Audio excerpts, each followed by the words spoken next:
I'm Shayna. Welcome to the Tammy and Shayna show, except today Tammy is out for personal reasons, so I have a featured guest that I'm here to share with you guys.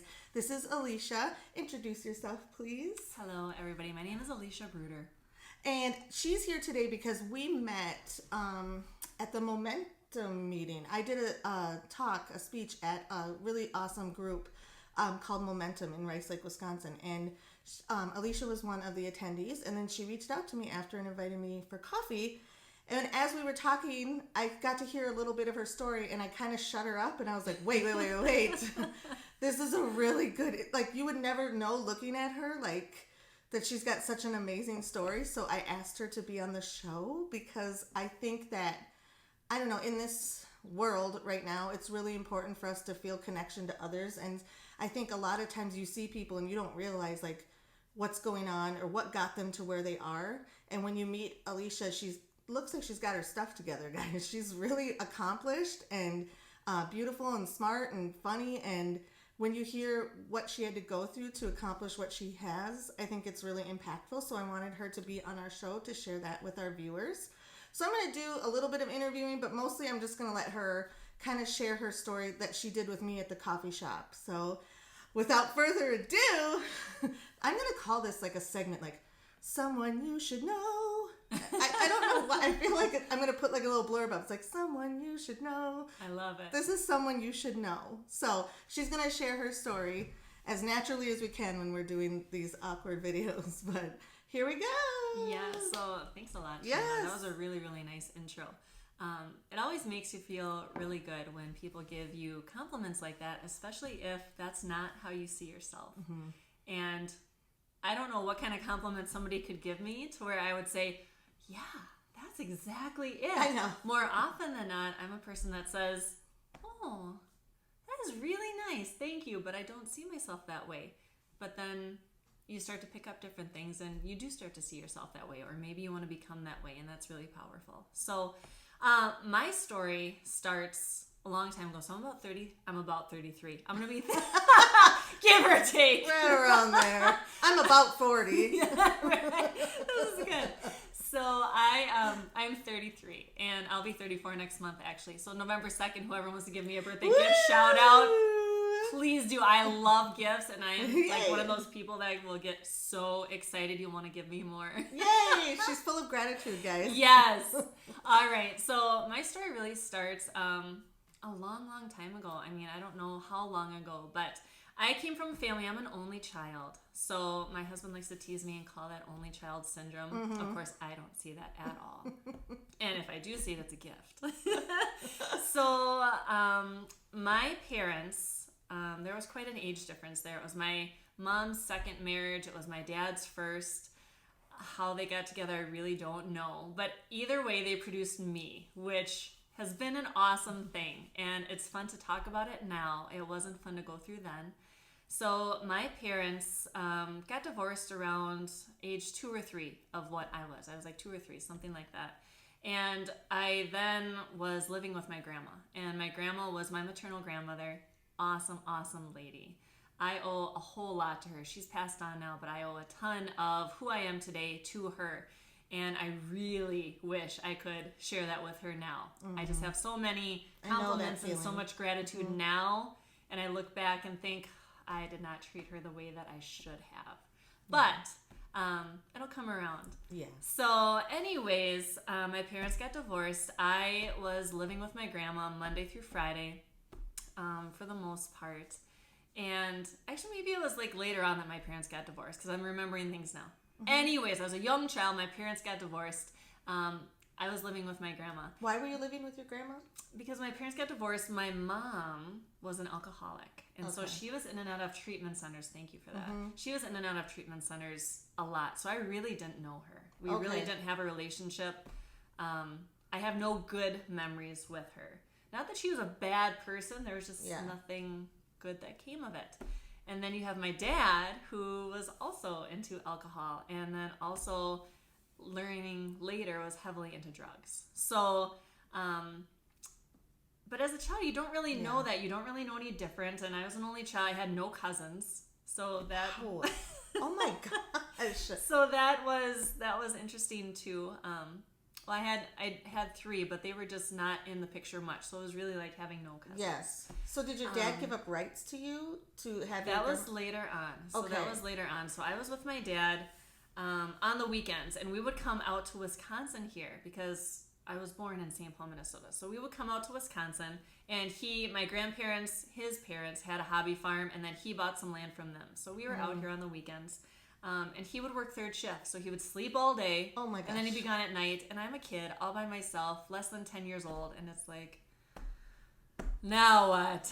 So, but the experiences that I had with my dad were those of, I have memories of riding around in the back of the cop car because my dad had gotten pulled over and gotten a DUI and was hauled off to jail. And I'm brought back to my mom, who then, is back from a treatment center out of,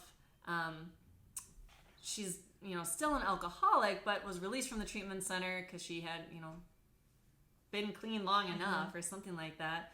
But getting dropped off by the police officers, and it's like, you're a kid and you're experiencing that. So then fast forward a few more years, and now I'm living full time with my dad out in Wisconsin. Okay. And, the drugs are just so much more prevalent.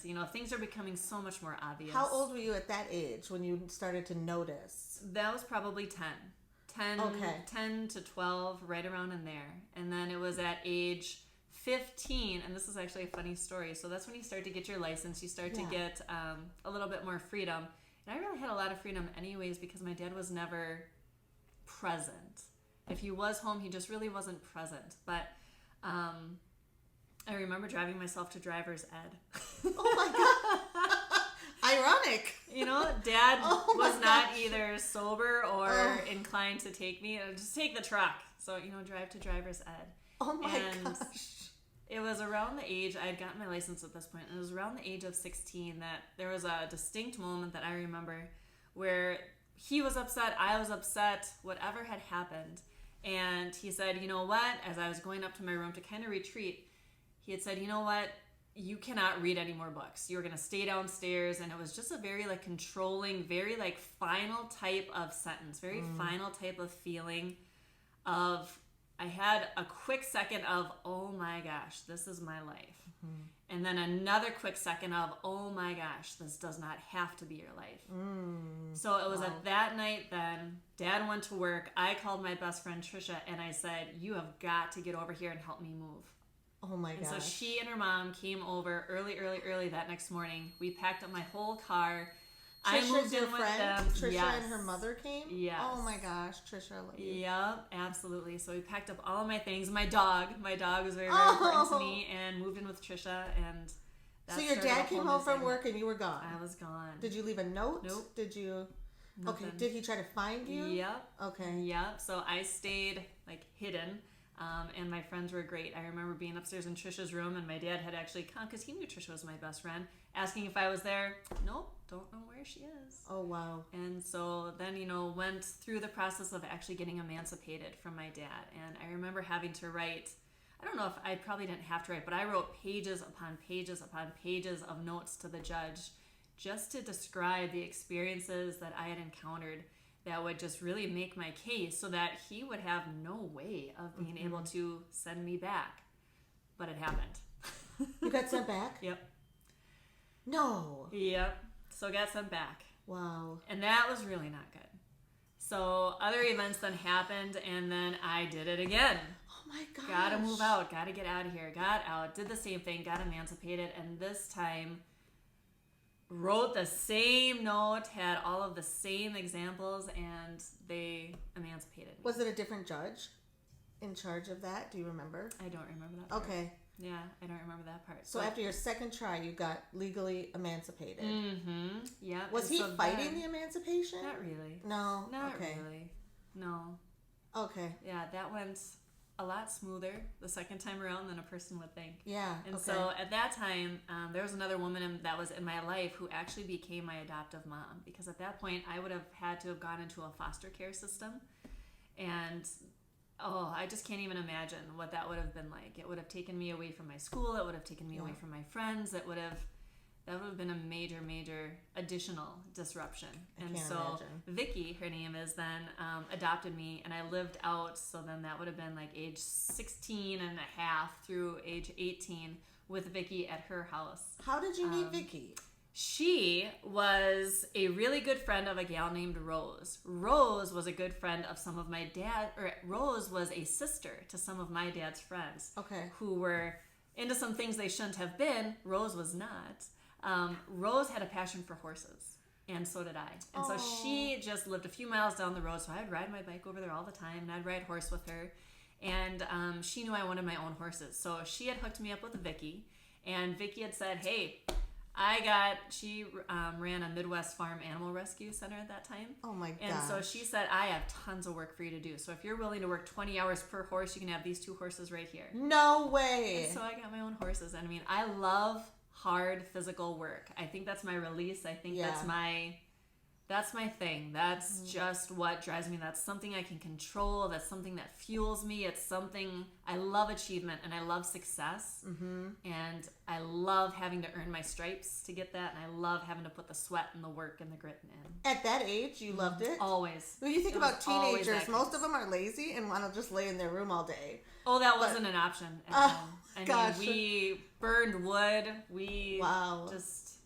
It just wasn't how I grew up to be lazy. So how did you approach this woman who's, your horse trainer friend?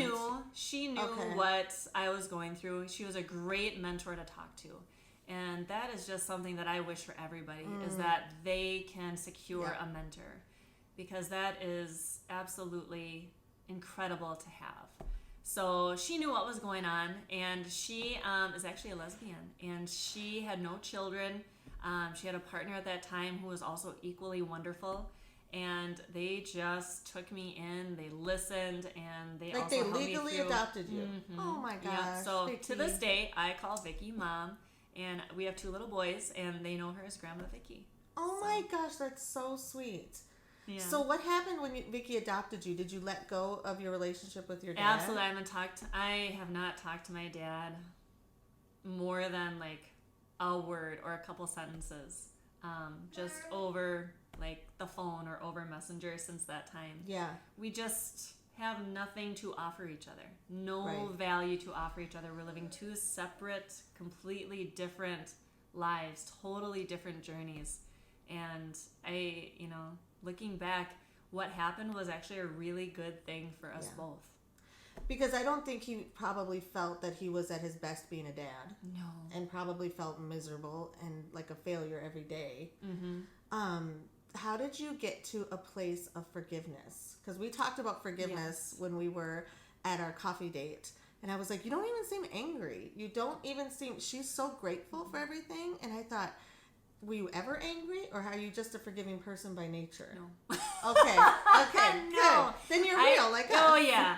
I used to be a person that I feel was very judgmental of others, very distrusting because of where I had come from. Okay. So no trust, very judgmental, very standoffish, until I got to know you. And if I got to know you, I knew right away either I like you or I don't like you. And it's at that point I make that decision of, this person's going to be in a very close circle of friends with me, or this person is definitely not someone I'm going to spend any kind of time with. So back to the forgiveness part. I don't know when it happened. I think it gradually happened. I think it gradually dripped on me over time because of the people that I surrounded myself with. And I don't know if you've all ever heard of Les Brown, but he is a phenomenal motivational speaker. He's one of the world's most renowned motivational speakers. And he really talks a lot about just, he calls it only quality people. So OQP, only quality people. And if you want to achieve anything in life, if you want to succeed in any aspect of your life, you only surround yourself with quality people. So that was huge. Darren Hardy, he's another one that I love to follow. Fantastic. Just he sends out daily messages. He's the lead success mentor of high achievers. Nice. So again, only quality people that I'm looking to for advice, for connection, for just how I want to live my life. And he did a segment one time, and he talks about taking 100% responsibility for yourself. And I really chewed on that for a long time. And what he was referring to is it doesn't matter where you came from. It doesn't matter who did what to you. It doesn't matter what you experienced. It could be the most tragic thing you have ever heard. It doesn't matter. What matters is that you take 100% responsibility for whatever happened in your past, and you turn around and you let it go. You let it go, and you only bring it up as a learning opportunity and something that's going to serve you. And so I think with all of that combination of things, with my mentor Vicky, with other people along the way, with meeting you, I mean, there's just been so many little things along the way that have helped shape my mindset. Right. And when you get to a place of having that mindset where you just feel so good to be you, that is one of the most freeing things in the entire world. Yeah. And to just know that it, like, nothing else matters besides what you let matter, and it just, you choose it to be good. One of my favorite quotes, I cannot remember who said it, but I love it so much, and it says, "Don't let people who don't matter too much matter too much." Absolutely. And I think for some reason, I think because of your work ethic too, you were able to do the hard work of forgiving and knowing like the kind of life that you wanted, instead of succumbing to the life that was given to you, which is so powerful, because many people think that, well, this is just the life I was given and this is what I have to do. Yeah. It's not. You don't have to. And I think that's why I brought her on the show, because, I mean, look at what she went through. And she became a successful masseuse. Like, you cannot get in with her, and she's working her way actually onto other goals and things in life. She built a business and a brand for herself. She raised a beautiful family. Her husband and her are so in love. Tell them the story how you met your husband, because I think that's so cute. Yes. It's adorable. It started again with Vicky. So being at Midwest Farm Animal Rescue, that's dissolved now, and she's also moved on to other achievements. But living in with Vicky and needing to feed the animals, and it's this January day, it's cold, and I'm warm and snug in my bed. It's before, and I think it was a weekend, there was no school. And all of a sudden, Mom comes in. She says, "You got to get your Carhartts on. You got to get up to that top pasture, and Jason's coming over, and he's going to deliver hay." No idea who Jason is. It's cold out. It's windy out, but this is what we do. All right, get my Carhartts on, go up to the top pasture, and I'm waiting there to open the gate for this Jason guy who's supposed to be bringing in the hay. I'm waiting. And I'm waiting, and it's freaking cold, and it's freaking windy, and I'm waiting, and I do not tolerate tardiness. I do not tolerate people who are late, who are holding you up. And so here I have been waiting for now like almost a half hour, and I'm just getting ready to throw in the towel and march down to the house, and you just tell me where to go get this hay, because obviously this guy is a no-show. All of a sudden, here comes this truck, this little pickup truck, and it comes barreling through the gate, and these two guys get out, and I can't see really what they look like because they're in the distance a bit, and they're making a really big effort, a really big deal of like trying to push this hay bale out, and I'm like, come on, like, I could do this. Like, this isn't that, like, don't show off to me. I'm highly irritated. Yeah. How old were you at this point? 17. Okay. Yeah. Oh 17. my gosh. So all of a sudden now they're done getting the hay bale out of the back of the truck. These guys get back in their truck and they drive through, and it's like slow motion. And Jason's driving through, and he rolls down his window, and like the fireworks and the butterflies and the lights. It was so amazing. Oh. I know. I'll never forget that moment, because it was like, just when you hear people talk about it, like the butterflies, the fireworks, like it's real. It's totally real. And so Jason, your soul knew. Like, your soul knew. Like, your soul was like, oh, that's him. Yeah. And so Jason will like laugh about this, and I turn beet red, and I say, "Thanks, Jay." As like sultry and hot and awesome as like any 17-year-old girl could be, trying to be so cool. And I find out later that Jason drives down the driveway, and he's talking to his buddy Lance, who is still like one of our very good friends, and he goes, "She doesn't even know my name." And I'm like, oh my gosh, here I am trying to be cool, and he's like, "She doesn't even know my name, like who I am, like Jay. And Jason is a very traditional guy. Like he would never go by any other name besides his name, Jason. Like, Right. that's just how it is. So anyways, now every day after that, Jason is coming over, helping me fix fence, helping me feed animals, taking me for a ride on his Harley. Ooh. So I'd be, working on the farm, and I'd hear a Harley in the distance, and it's like I could feel my heart just going on, like the butterflies in my mouth, like, is that Jason coming? That's and then so most of the time it would be, but the times that it was just some other Harley in the distance, I'm like, oh, just crushed. So how long have you been married now? we didn't get married, and Or together? Yeah, so we've been together since that time. We actually dated other people in between me being 17 and 18 because he was that traditional. He would not, because he's 3.5 years older than I am, Sure. but he would not date me as much as I wanted him to until I was 18. And so when I graduated from high school, I was going out to St. Cloud to go for my advertising degree. And he actually asked me out exclusively on the way up there. And of course, like, at that time, I'm like, buddy, really? Like, I'm going to college. Like, you know what the guys are going to be? Yeah, right. And I think that's exactly what he was thinking. Like, I need to secure this now. Lock it down before she goes. So we've been together that entire time. We didn't get married, though, until it was 2012. Because I was very anti-marriage. Oh, because really? of what I had come from. Sure. Very anti-marriage. I saw no purpose in it. I saw no reason why. Sure. Even though I love this guy, like, we're good as is. I Yeah. see no reason for this. I also didn't want kids. I wanted nothing to do with kids. Because So she's such a good mom. You knew a good mom she is. Oh yeah, my God. and so clearly, Mr. Yeah. Bruder is extremely persuasive. Yeah. And probably persistent. just broke down some of those layers. Yes. And created a new reality for you that you didn't experience, so you didn't know Yes. could exist. Yeah. I'm guessing. Yeah. So this is another important thing I wanted her to talk about too. What would you say to somebody who is struggling with letting go right now? Somebody who maybe has been hurt by someone they love or someone who's supposed to take care of them. Mm-hmm. What advice would you give to that person to kind of just begin to open the door of forgiveness? Just knock it off.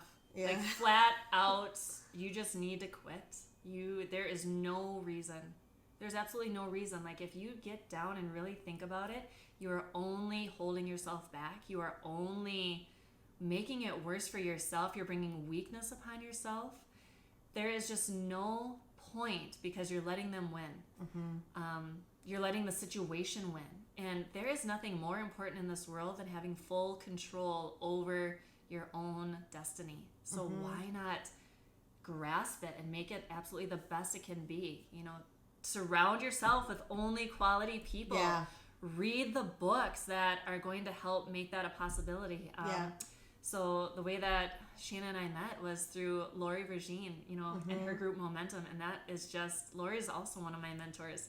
And I distinctly remember this too. Like, it's just so fun to look back at your life and think about the moments that really made an impact on you. Yeah. And that really contributes to the gratefulness too. And when you The just gratitude. you fully grasp that gratitude, man, just amazing things start happening to you. Like, manifestation is the coolest thing in the world. It is. And everything just compiles on each other. Like, It does. taking that thought in your mind and replacing it with a better feeling thought is a discipline. It's almost like a physical discipline where when you start to work out and your muscles are really weak and you can barely run a mile without dying, and then after a month you've built up that muscle. It's the same thing with choosing your thoughts and the kind of attitude you want to have for your day. Like, I get up every day, I try to, and set an intention for the day, do a little 3-minute meditation, do some deep breathing, get outside and feel the nature on my face before I do anything else. It's a discipline. And people who are physically fit, I mean, if that's your thing, they have to do the same thing. They have to get up, they have to eat healthy, they have to keep their regimen, and it's a discipline just like anything else. I think people have this perception that when somebody has their, has an effervescence or a light about them or a happiness, that they're just happy, they were just born like that. It's not true. Some cases it is. My husband is unnaturally happy. I don't know why. He got extra serotonin. But for most people, they've been through some stuff and they're so grateful to be through it that they walk through life with this energy of just passion and excitement because they've been through so much hard stuff that they are so grateful for what they have now. And I love the idea too that Forgiveness isn't saying that what happened to you was okay. No. It's just letting go of the hope that it could have been any different. It's just closing that chapter, putting it aside, and saying, okay, that happened. Now we're in this book. Totally different experience. Because I think people too think, well, if I forgive them, that means that they were right. And that means that all the bad things that they did were okay. It's not. That word gets kind of muddled. It does. It's, she knows everything that happened to her wasn't okay. That's why she's in this place now. Mom. Let's meet him. Do you want to meet Brock? Come here, buddy. Can you come here? Oh, you got it? Okay. Good job. We have a little viewer here who's watching Wild Kratts in the background. You might have to meet him at the end because he's so stinking cute. So yeah, this is a woman who's been through a lot, and I thought that perhaps if some of you know her, you might not know this backstory, and I just think it's kind of cool when people surprise you with what they've been through. So I hope you guys got some goodness out of this deep and meaningful conversation. I'm so grateful that you shared it because it's not easy to be vulnerable or to sit in front of these lights and to talk about yourself. And I'm going to let Alicia do a little plug with what her next chapter is in her life, because she has taken a step to start a new adventure in the last couple years, I think it was. Yeah. And she's moving towards that goal now. So I'm going to let her share so you can learn more about her and where you can kind of keep up with her and all of her adventures. Yeah. So talking about passions in life, I became a massage therapist after after Jason asked me out, then we went to St. Cloud and went to the technical school, and I got a double major in advertising design and then website communications. And prior to that, I had done a year at WITC in Rice Lake and gotten generals done and despised that. Yeah. But then got into my passion. What I thought was my passion was advertising. But right when I graduated was in 2008 and the market crashed. Oh. So I was like, well, there goes that. So couldn't find a job in the quite niche that I wanted. So then I went to serving and bartending. That then led me to getting a office management position at a physical therapy clinic in Clear Lake. That was really neat because that was a learning opportunity where I thought, oh my gosh, I love to serve people. I love to help people. And that had been playing all along because at one point I was a CNA, and then with the service industry and bartending and serving. So everything ties together, everything braids together. It's really cool. But being in that physical therapy office, I knew that, okay, I didn't want to go back to school and spend all that money and be a physical therapist. And I didn't have that time. I didn't have that time left. I needed, for 8 years from now, when I would have been a doctorate in physical therapy, I already needed to be on a different adventure. So I then somehow got the idea to become a massage therapist. And I bought a building before I even graduated my massage therapy program in a 500-person town. Oh my God. And I had no support. Even Jason was like, I don't think that's going to work. And I'm like, yeah, I don't know. I don't know if it's going to work either, but I just know that I want to be a massage therapist. And I just know that I want to open up in this town. And so I did. And about 2 months into my practice, I was so busy, I just couldn't even take on any more clients. And it's been that way ever since. And that's still me. I'm still that massage therapist in that same location. Wow. And it's really grown. I've also got people renting from me now, doing different practices, and that's really exciting too. But about 2 years prior to that, something else changed. I started to lose my purpose, and I started to lose my passion, and I started to lose my focus and my presence. I was missing team. I felt stuck because I had met all of my achievements. Like I could not get bigger doing what I was doing. I was at the maximum level of income. I was at the maximum level of potential. The routine that I was doing for massage, that was it. I couldn't hone it to any more perfection. And I thought, I'm only 6 years in. Right. I can't do this for the rest of my life. Right. And it was at that moment that one of my clients came in and she started talking to me about an entrepreneurial opportunity in a business where I could be inspiring healthy living with others, utilizing a product that I and my family had already been on for 3 years and had had awesome results with. And it's a way to flood your body with whole fruits, vegetables, and berries. And it was something that was really exciting to me because, as you know, when I grew up, Coca-Cola, macaroni and cheese was a staple. Like I remember having bananas in the house. I don't even remember having apples in the house. Right. Pineapple juice in a can was a huge, huge deal. Potatoes and corn was about it for vegetables. And so when I became a mother, I knew that for my kids, I wanted it different. I wanted it so different. I wanted them to be just bombarded with fruits and vegetables. And so that's what we did. We ate really good, but I knew there was a way that we could achieve even more. And so then that's where this product came into play. And then when the business opportunity was presented to me, the words that I heard were team. I heard collaboration. I heard community. I heard an unlimited income potential. I mean, you can put as much into it or as little into it as you want. And the biggest thing I heard was an insurance benefits package. And for Jason being self-employed with his excavation business, for me being self-employed as a massage therapist, that was huge because it's not pleasant. No, it isn't. Having to fight for insurance is the little guy. Yep. So I'm about now middle rank in my company, and my why for joining the business has really changed. It was for the insurance benefits, and now I am so laser focused on women who are just like me, who were in an awesome career. Their life was good. They had everything to be grateful for. They had everything going for them, but they were just going through the motions. Yeah.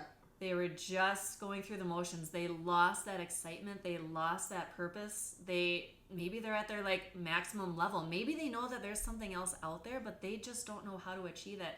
For me, this business has ticked all of those boxes, and the people that I have met and the friendships that I have made have just lit a fire in me, and the women that I have helped so far to ignite that same fire in their belly to know that if you want more, you can have it. Yeah.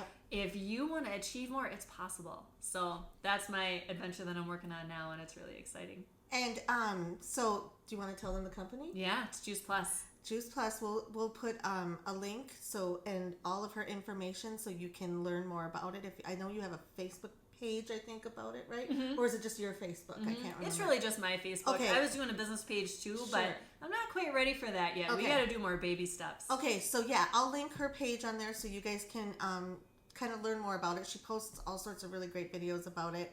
But most importantly, what I want you guys to remember is that you can achieve anything. You really can. And I know the feeling she's talking about too, about feeling kind of stagnant and stuck. And even if you're not in a low place, it can happen when you're in a really high place and everybody thinks like, wow, they have their life together. They did it. Oftentimes when you are high achievers and people that want to meet goals, it can be kind of hard when you reach the goals. So I hope you guys got a lot from this conversation. I'm so excited to introduce Alicia to you, and we appreciate you taking the time to watch. And I love you guys so much. And we'll be back with another episode soon. Thanks, Bye. everybody. Okay, now we can. Awesome. Good job.